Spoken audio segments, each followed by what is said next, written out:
Well, hey, man, you've been doing a lot of media, so we appreciate you coming on the podcast. You were up in Detroit, as was I, but I didn't get to get in the back and speak to you. But one of the headlines that sort of came out of that, it seemed like to be the most prominent headline that people were talking about is, did you say that you were willing to vacate your title in order to pursue George St-Pierre at 185 pounds? Can you explain that for us?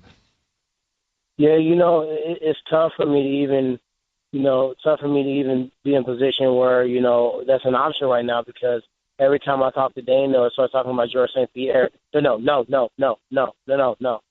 It's crazy when everybody else can go down a weight class or go up a weight class and attempt to, secure a couple belts. Let Tyrone Woodley start talking about it, and it gets shut down. It reminded me of my dad when I was younger. I used to be like, can I go outside? No. Can I have a fruit snack? No. Can I freaking go play basketball with a friend? No.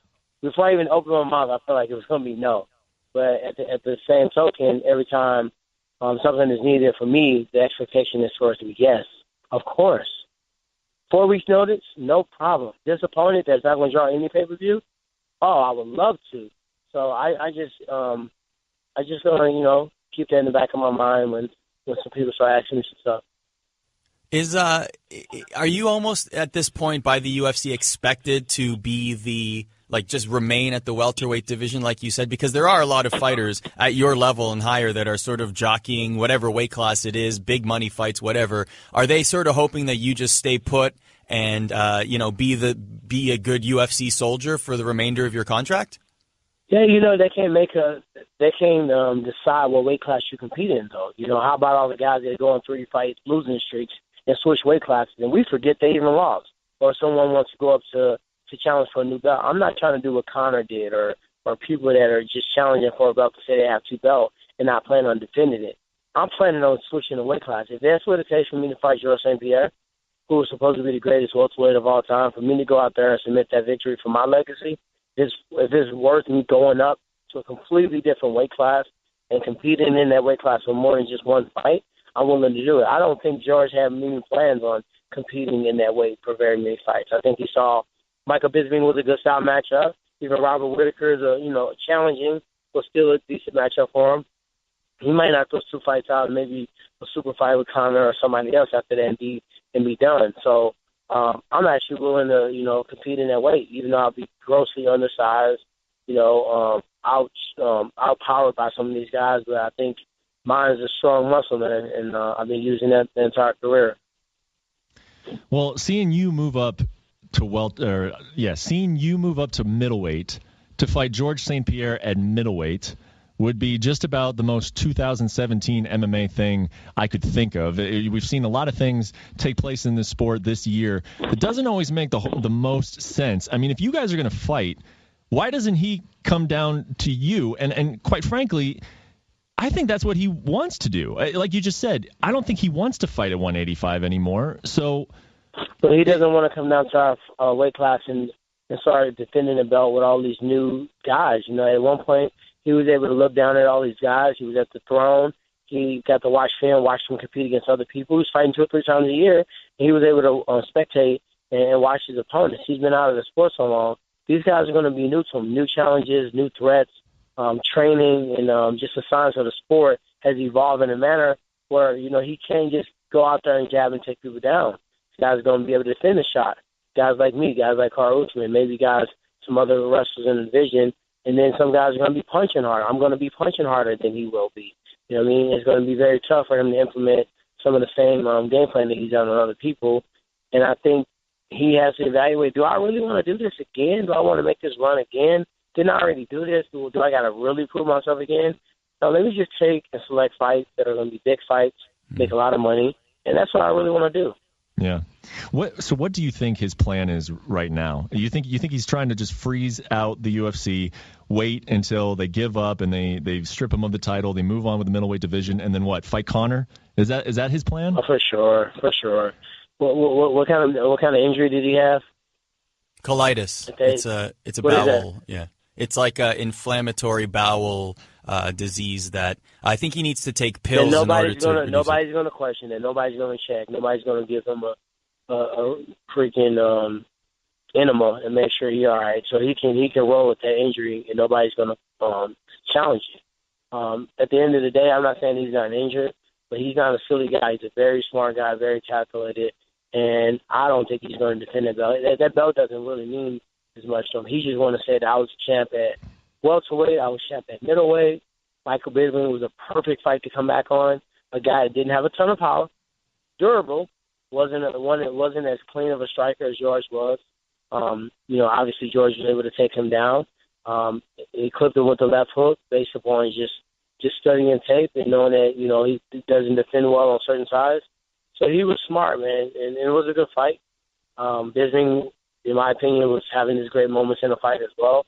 But it was a safe fight to come back. You don't want to come back with a guy that's in a rhythm, guy that's hungry, guy that's been fighting the most active champion currently on the roster, 4 fights in 12 months, and better wrestler. Yeah, he had the highest takedown. I don't know if it was highest takedown rate or whatever the actual stat was, but I have the highest takedown defense in our sports history. So I'm like, does it make sense for him to fight me style-wise? I don't think so. No, not if he doesn't have to, and not if he can. He doesn't have to. Like, I don't think he's scared of me. I mean, he's faced everybody. He earns that. I don't think he's scared of me. Of course, I'm gonna say it so I can try to poke at his ego to make him step up and take the fight. But my honest and true opinion, no, I don't think he's scared of me. I don't think Nate Diaz is scared of me. I don't think Nick Diaz is scared of me. I think Bisping might be scared of me, but outside of those guys, I think they're just trying to make smart moves. What I want to know is, I want to know, I mean, it's been a really, trying year for you in terms of finding opponents and calling people out, and fights aren't happening, and there's so many names that have been attached with you and challengers, and then all of a sudden people come in and sort of, have their way with the division and because they're legends, etc. I mean, how frustrated are you right now? I can complain, but also I got to recognize that I'm blessed. Got to recognize that I'm healthy, minus, the injury that's pretty public. I'm in my right mind. I'm fighting. I'm a champion. A lot of people lost their belt in November.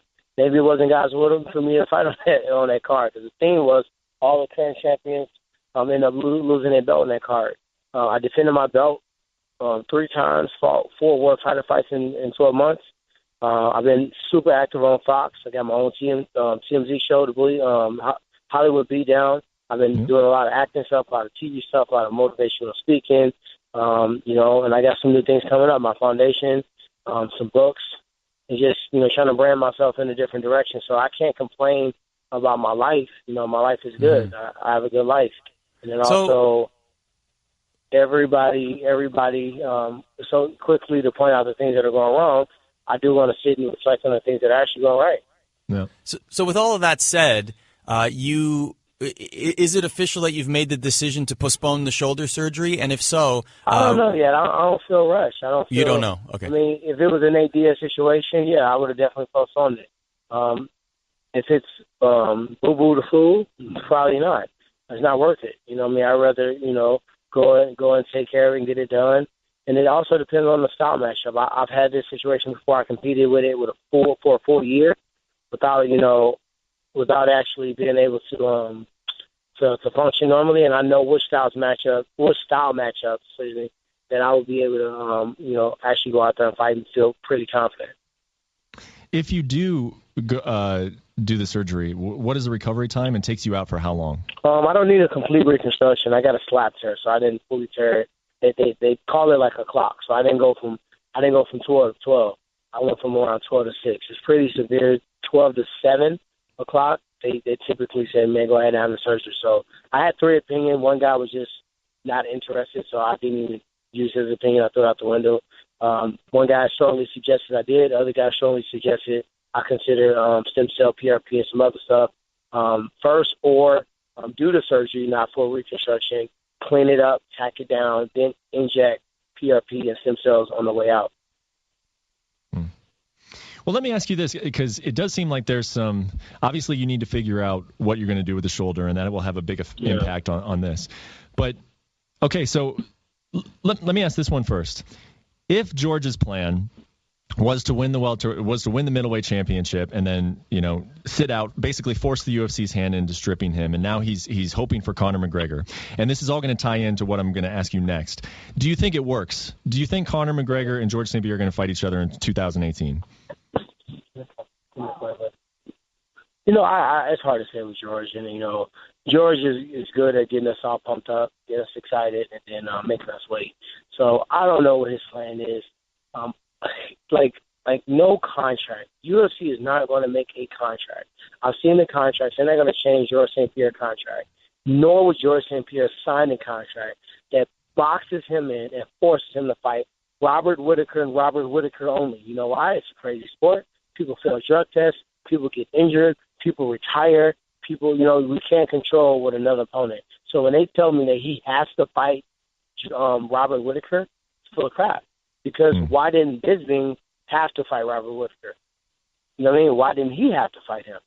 So it tells me that whatever the fans deem to be exciting, what they'll be willing to pay for when you're talking pay-per-view, those are the fights that are going to happen to take place.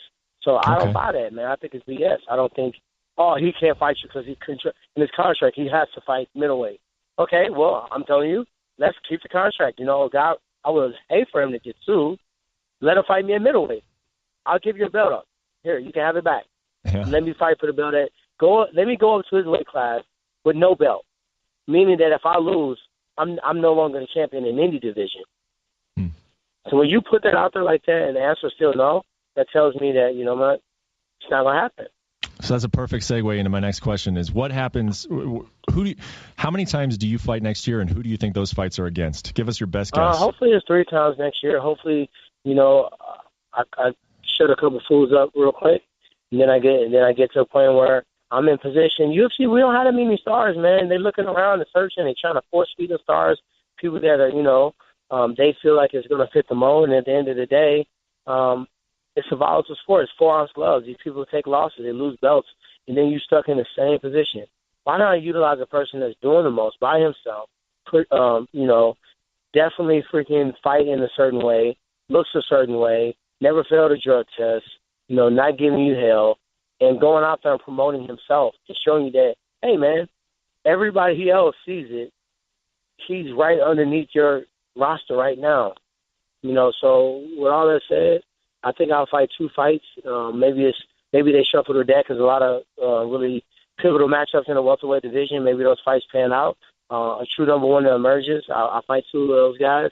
And then by the end of the year, hopefully by November, Madison Square Garden or, the New Year's Eve card, I'm fighting a big name. I'm fighting somebody that's a fun fight, that's a legacy fight. And that'll be a good closeout for 2018. Tyrone, are you telling me that the $30 million Alistair Overeem fight is not going to happen?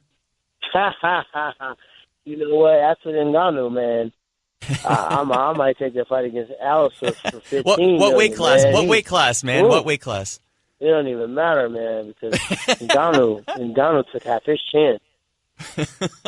Yeah, that's gonna be a tough one to bounce back from for Overeem. That was a spectacular knockout. Which, by the way, hopefully he takes his time and doesn't try to rush back in and redeem himself for pride and try to swipe that loss off with a win. Hopefully he really recognizes how severe concussions are and how they can be deadly if you don't take them serious. Yeah, I agree. Hey, Tyrone, take care of that shoulder. We appreciate it. Stay out of the doghouse. I know that Dana White's telling you no a lot, but at least he's not mad at you, right? at the moment, at least right now. I asked him at the fight. I said, "What's up, man? We good, bro?" I said, "Hey, you kind of just, going out there on the limb for no reason. I'm just trying to make sure we all Gucci." So he said, "No, we good. I heard you might not be getting the shoulder surgery. Let's get you fighting." So. As of Wednesday morning, Tyron's not in the doghouse. By Wednesday evening, he might be. He probably will be, actually. You're right. Well, hey, man, thanks again for the time. Always a pleasure speaking with you, and enjoy the holidays if we don't talk to you before then. Thank you, Tyrone. All right, will do. All right, thank you, guys. So there is UFC.